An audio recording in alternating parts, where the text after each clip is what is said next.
Yoskis, and welcome back to AK Comaverse, where I'm checking out why Bonnie is a terrible character in The Walking Dead by Lenny. Wait a minute, I thought I killed that boy. How are you still alive? Lenny, I'm gonna be 100% honest with you. If you don't impress me with this video, I'm gonna be hella mad, because you should be dead. I don't know how you're still surviving. Okay. Wait. That's exactly how I feel after she snaked my girl Clementine, bro. You won't get my girl shot after we let you back into the group. One more time. What a perfect way to start the video, bro. I hate Bonnie.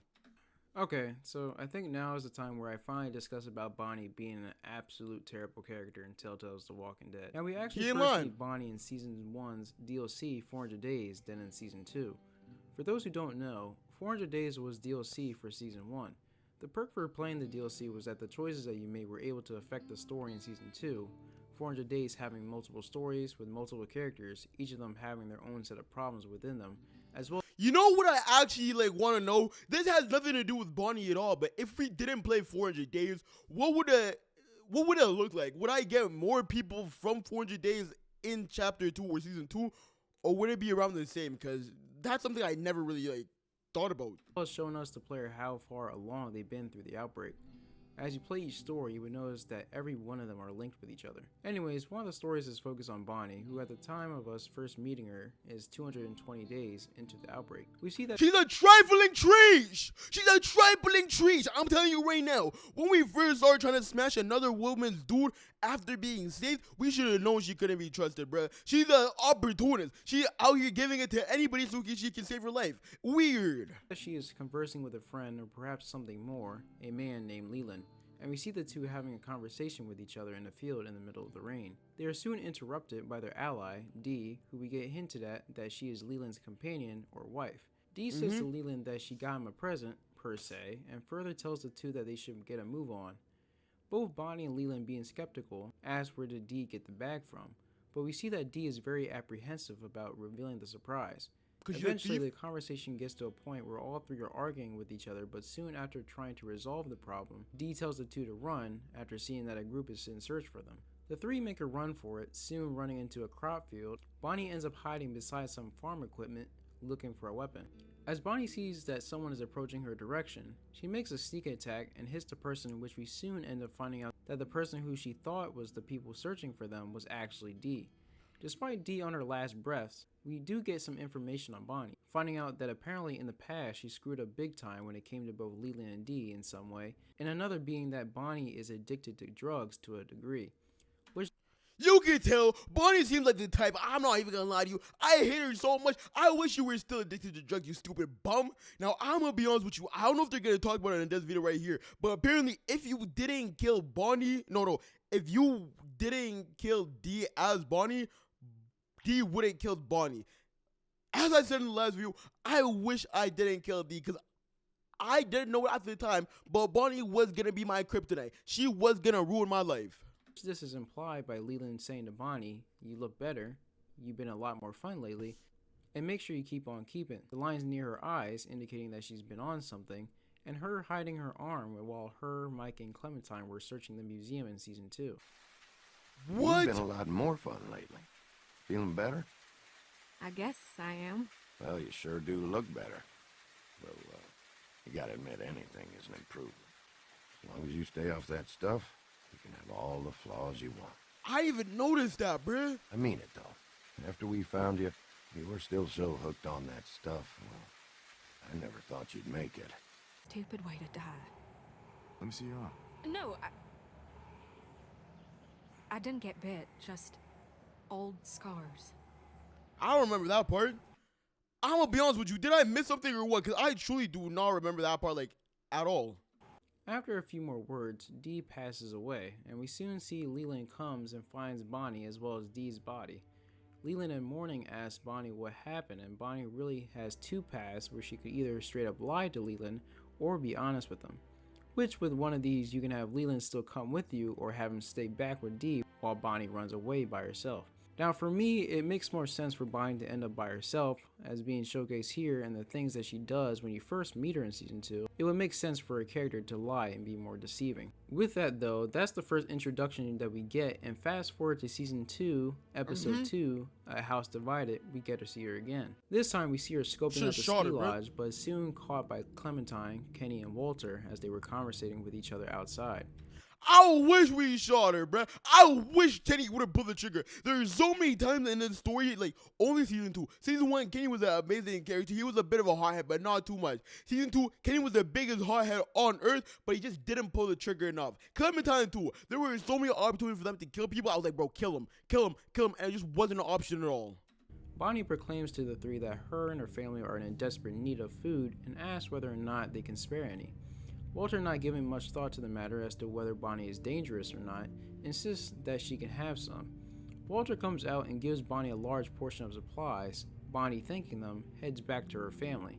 Later on, we soon realize that this family of hers is actually Carver's group, which at the time of the episode was the main antagonist towards Clementine and the cabin group. At first, you may think that Bonnie was originally there for food, but really she was just scoping out the ski lodge to see whether or not the cabin group was residing there. So the whole thing of her saying that she was in need of food was a lie, and further tells another lie towards Clementine, trying to make small talk, saying how she apparently has a little girl like her, when she never had a child at all. Now Clementine and the rest of the group get taken to house to then work under Carver. So from this point up until episode 5 is where Bonnie's character was supposed to have a different plan. The main thing the game was trying to portray with Bonnie is that she was regretful of her present and past mistakes. She's a liar. To where slowly but surely she gains trust and favor from the group, in which Bonnie was showing that from episode 3 to the start of episode 5. She's an opportunistic loser who just does whatever she can to make sure she's good with everyone. She doesn't want to have beef with anybody, even though she definitely should have beef with people. I am hoping she didn't survive any longer. If they ever make another Telltales Walking Dead game, I am hoping we can see her get absolutely clobbered. Group escape house. She helped in retrieving supplies for Rebecca at the museum, helped Rebecca through her process of going through labor, taking care of AJ as well as mending people within the group as they were heading to Arvo's cabin, helped set the tone for everyone to have a good time at the campfire.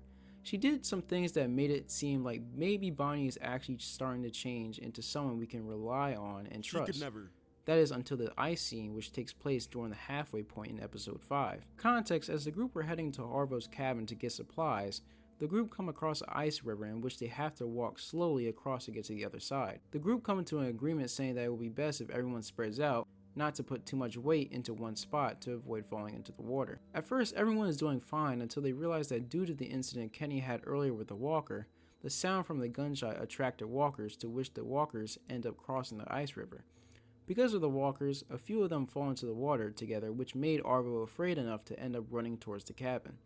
Having Kenny right behind them, the group proceed until they realize that Luke behind them is about to fall in. Arvo was trying to make a break for it. Don't even try to make like he was scared or something. That is not what happened. You see him trying to steal a car too. He's not a good guy. He's an untrustworthy loser as well. And that's why him and Bonnie got together so well. You know, they were perfect for each other. Luke falls in partially, and during this time he tells Bonnie and Clementine to cover him rather than come towards him to prevent more weight to be put on the ice. In this situation, there's two decisions Clementine can make, which is either to cover Luke or help him by trying to get closer to pull him up. For now, we're going to go with the decision if she covers Luke, and later on I'll talk about the outcome of making the other decision. As Clementine and Bonnie cover Luke, despite what Luke told them, Bonnie still tries to get closer to him, but in the end they both end up falling into the water. As Clementine tries to help and go to save Luke, she ultimately is too late, and thus Jane pulls her out and takes her inside the house to warm up.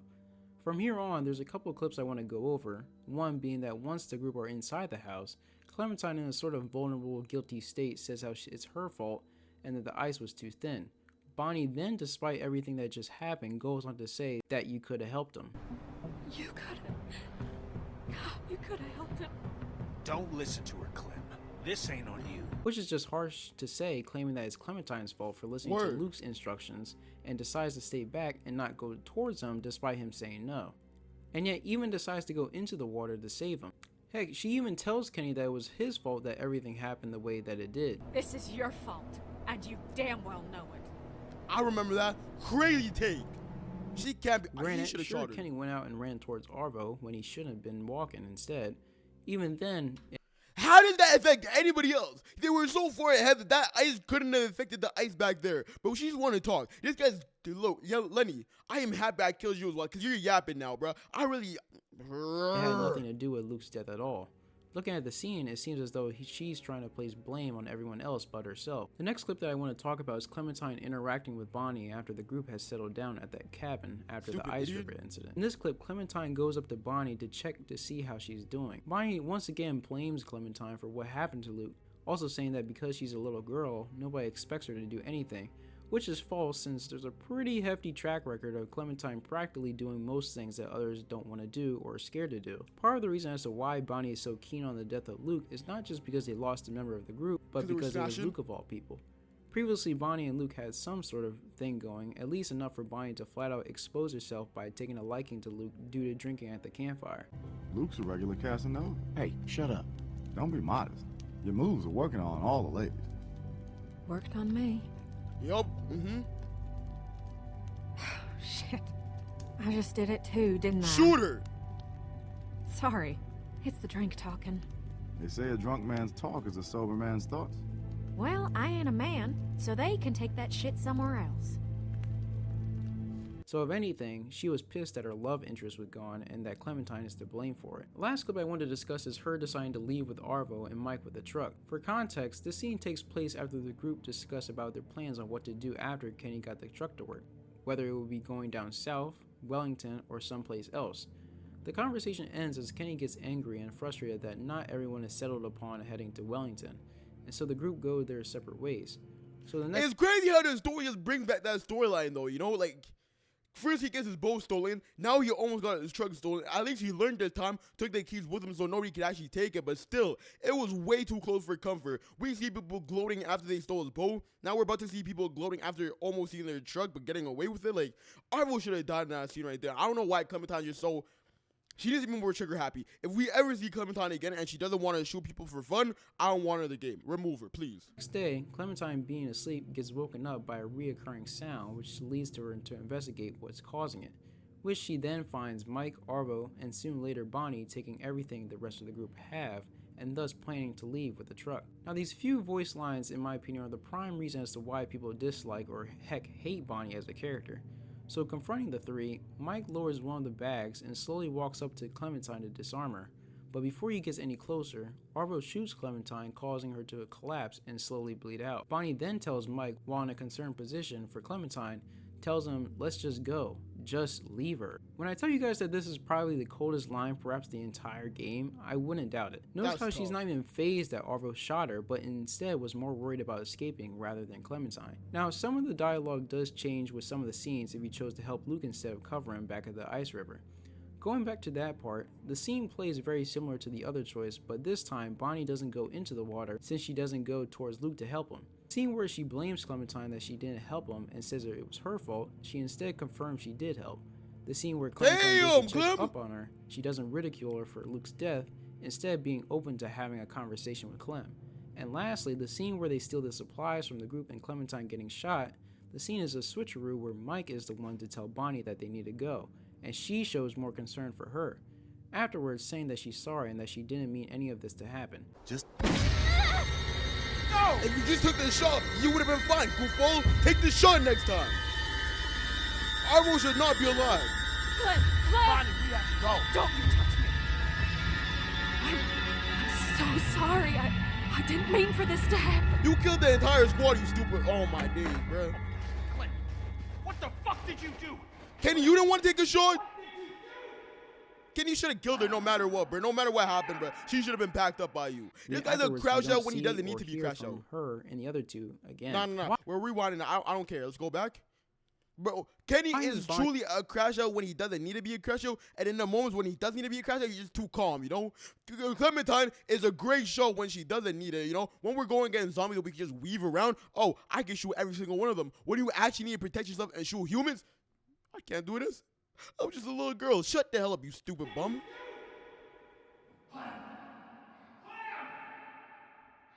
Afterwards, we don't see or hear from her and the other two again. Why is Bonnie such a terrible character? Main reason why is because her philosophy doesn't match with her character, or at least the character that she's trying to achieve. Bonnie has said multiple times that she's sorry for her actions and regrets majority of the choices she made, but in the end doesn't stick to it. Granted, the direction of where she was going as being a character was growing from the end of episode 3 to episode 5. But for Bonnie to betray the group with Mike and Arvo completely throws out the whole thing Bonnie was trying to achieve, being a decent, honest human being. Bonnie could have been the greatest character on Earth. Now, granted, I was not able to see the scene where she got mad at me for not helping Luke and instead covering him, right? But I was listening to his call-outs. He was a chivalrous guy, so I don't know why the hell she's talking to me like that. I'll slap the dog out of you. But if she just stayed with the group, snitch on Mike and Arvo, she could have been a great person. We already know that, bruh. She's an opportunistic loser. I feel like that was great writing from the writers, you know? Drug addict, doing whatever she can to get to get her way, I guess, you know? It made the story amazing. Not being able to kill some of these people was the best decision they could have made as writers, but as a player of the game, it just made me so mad. And some people may say that it seemed as though Bonnie seemed actually remorseful of her actions, saying that she's sorry to Clementine and didn't mean for what happened to happen. It doesn't excuse anything. Not remorse, bruh. That's not remorse. That's just something you say in the moment, bruh. That's like, my bad. Didn't see you there, you know. I just hit you with my 4x4. Didn't see you there, bruh. I just landed my plane on your house. Didn't see it there, bruh. What are you gonna do? Sue me? And didn't mean for what happened to happen. It doesn't excuse anything. You can say all the apologies you want, but it doesn't change the fact that she agreed to go with Mike and Arvo, as well as steal all the supplies, as well as the truck, leaving Kenny, Jane, Clementine, and AJ by themselves with nothing. If you didn't want any of what happened to happen, then you should have thought twice about betraying the group for your own gain. Now, it's not directly stated, more so hinted at, that Bonnie is somewhat of a bandwagon, in the sense that she will see the opportunity that if something can benefit her and put her in a better situation, despite the circumstances, whether good or bad, she will go for it. And it's not just survival, but relationships as well. First thing was with Dee and Leland, where they took her in, but somewhere she messed up along the way, whether it was being with Leland, drugs, or something else. This mentioned by Dee herself. She did this to me. God, I'm so sorry. I can't. Oh, God. Oh, you're so sorry. Again. Take him. Second is with Carver, third was with Clem's group, and last was going with Mike and Arvo, which was mainly due to them not wanting to deal with Kenny. With that, she's also a manhopper. She stated, the only thing that got her to stop like messing with Carver was because she saw facts that Carver killed someone and she knew she could be next. I'm telling you that right now. If she didn't think she could be next, she would have never helped us, bro. She also like fell in love with like probably Luke, I guess, and that might be another reason why she moved with us. while talking to Clem, that she's been with a lot of people that were mainly men, and that they didn't keep her promises in the end with her. You know, I've been all over, run with a lot of people, a lot of men, and listened to a lot of promises. Ain't one of them come true. I'm starting to think there might be another way, you know? First she had Leland, then Carver, then Luke, and lastly Mike. Side note, not sure whether or not they did it on purpose, but the scene with her and Dee is very similar to her and Clementine, both in situations where one's severely hurt and she's apologizing. Accident. Pretty interesting. No, accident. And I'm pretty sure, don't quote me on this, but they went to the museum alone, right? That's where their love really kindled. They started coming up with this plan because the whole time they have been complaining, right? The whole reason they went to the museum was because they were so scared of Kenny, right? So they went over there. They were probably talking about how crazy Kenny is. The first opportunity they have, we're gonna escape, and then they escaped. Happily ever after, right? I hope not. I hope you all got ate by like wolves or something. All in all, Bonnie had the potential to be a likable, respectable character, Cap. but ultimately ruined it for Get her the hell herself out in of the end here. by trying to better her situation and not think about the consequences that her actions affected others. Betraying the group for supplies is not something that you had to do, and snitching out the Ski Lodge Facts. group is also not cool. I'm gonna be 100% honest with you. This guy's speaking straight facts right here. Lenny, you're a GOAT, man. This Ben video on the screen is looking amazing, so I might have to check that out next. But if y'all did enjoy this video, let me know what you thought in the comments, bro. Let me know what videos you want to see me react to next, and I'll see you next one, broskies. Do say it.